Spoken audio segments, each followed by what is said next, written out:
Right. The eagle has landed. The eagle has landed. Good morning, everybody. You're welcome to the Discourse with Jimi Disu, brought to you by MTN. And of course, you know the station you're listening to is Nigeria Info 99.3. Well, welcome. This is the first that I'll be doing here. I've been doing for the past 7 years. But this is the first that I'll be doing here. So if you want to listen to the Discourse, you know it's 8 a.m. on Nigeria Info. Right, I'd like to welcome you all. Just a quick thingy to tell those who are listening to us for the first time. The Discourse is not an interview program, it's a discussion. That's why it's called Discourse, okay?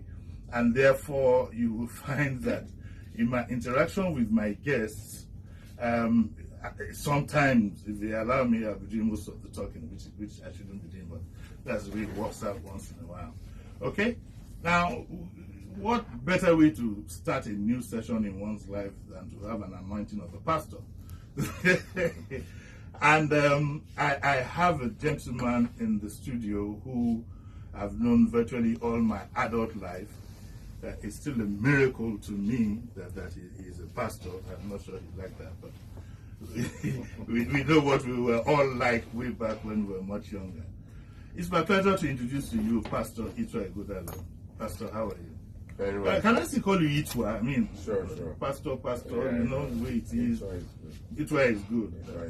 good. But I'm even glad that you just took the appellation Pastor. You didn't take Apostle, Reverend, this and all this. Yeah, how are you anyway, Ituah? How are you? My condolences, because in any case, the reason why we are having this discussion, most importantly, would be to talk about Ituah Ighodalo. Is that her name? Ibidunni. Sorry.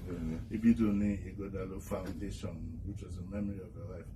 But I must say something, Ituah, and I think I told you privately, briefly, but I must say this publicly.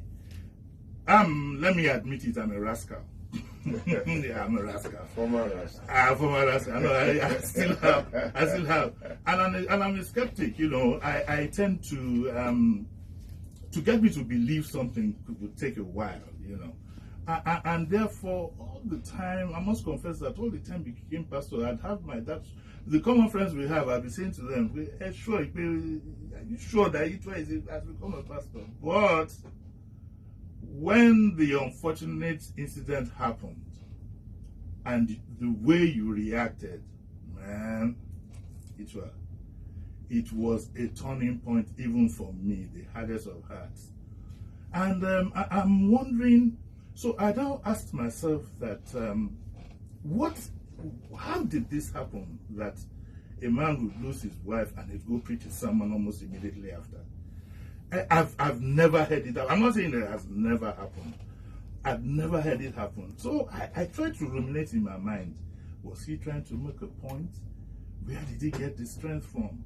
There was nothing. If I didn't know you so well from back, I go boy Lokurubeni, How did you handle that? How did that come about? Was it the same day? The same day. I got the call at 2 a.m. that my wife was no more.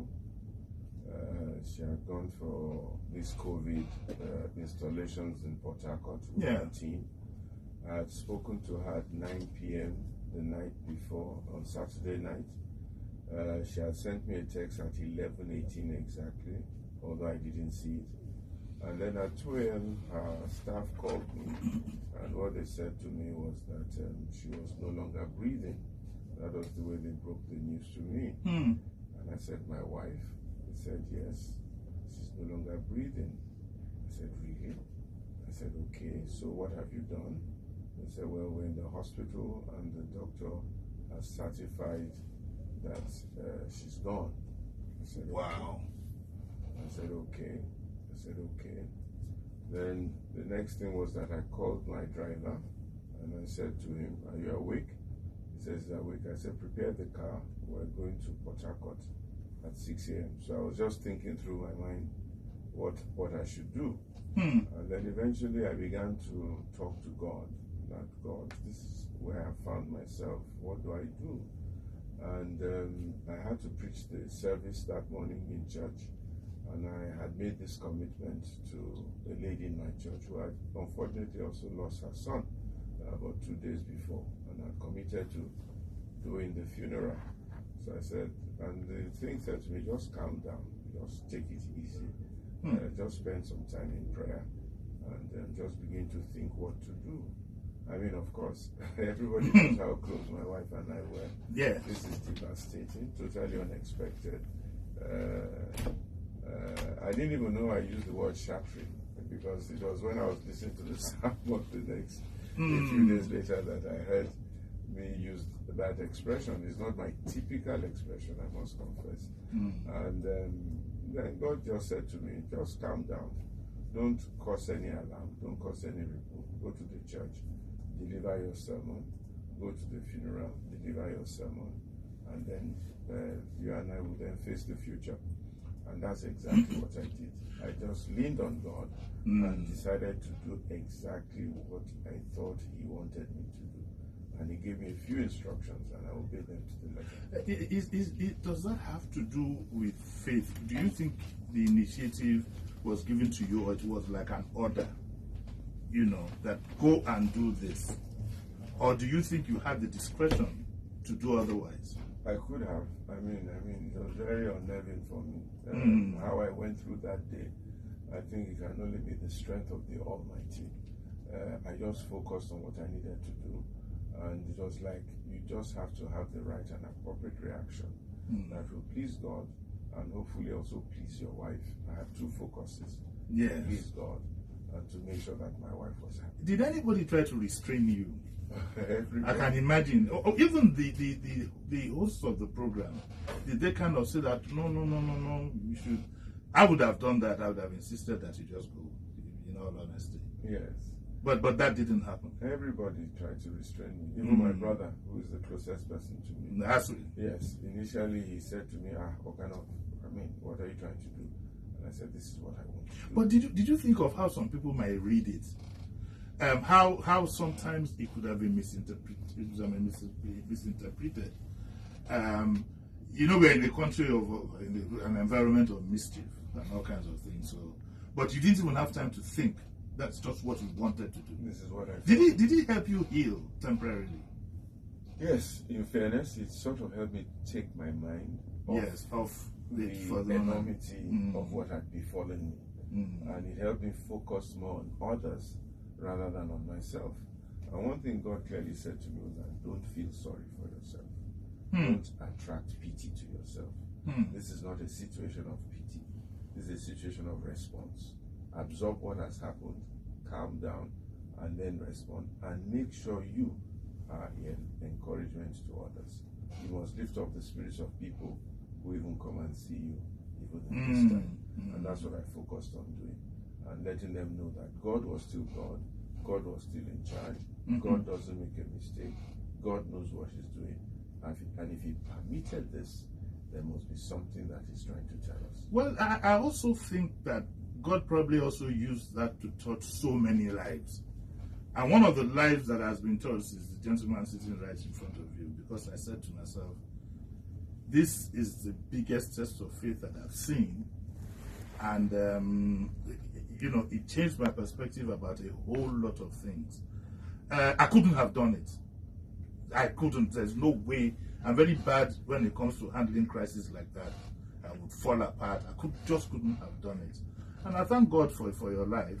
I thank God that He has also used you as a means of example. Because like I was telling you downstairs, a lot of pastors that I have seen don't even know life. They don't know what the challenges, the temptations of life. They have not seen it.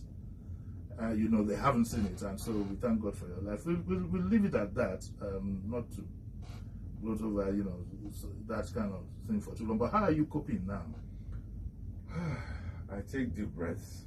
Yeah. And I tell most people I take it one day at a time, 1 hour at a time. I'm not thinking too deep into the future. I am for the moment mourning my wife. I'm for the moment internalizing what has happened. I'm for the moment trying to make sure that I do everything that I can do to make her happy. And I'm for the moment trying to readjust my mind, my life, the children. So I take it one hour at a time. When you say make her happy, there's a debate that is never ending, because me, I never see person will die, will come back before.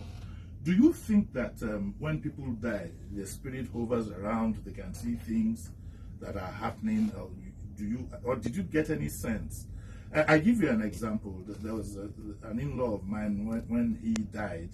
On the day we were going to, I think it was a wakekeeping, we all felt a rush of wind and doors slamming and so on and so forth. And I'm wondering, have you had any sense that she's visited you, or she's around you, or she's seen things?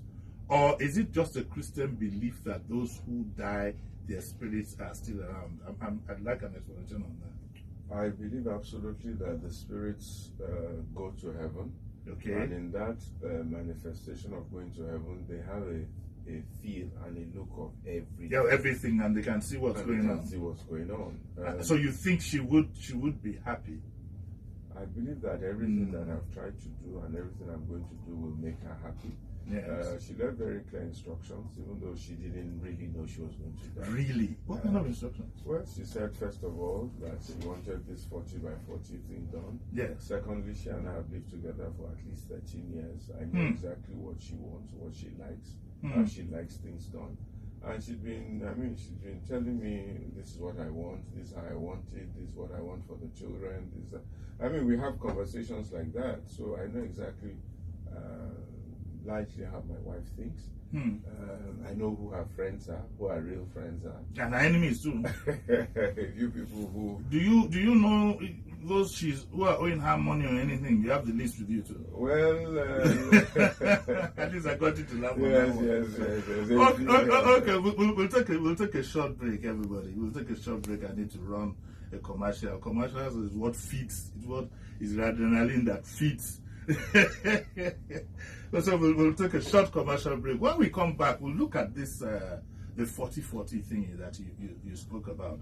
But don't go away. Don't think it's just going to be a 40-40. I'm still going to ask Ituah a few questions. I'm going to ask a bit about the Edo elections. As you know, Ituah is Ishan, Abi. But they are here. I love Ishan people. I know. If anything, I spent Christmas once with Ishan people who ate Ema and Ogono. And that black goat, there's one black goat. Then topped it with that. I shouldn't say that. With Guinness. We topped it with Guinness and Star. And palm wine. So we'll be right back. We'll take a short break and we'll be right back.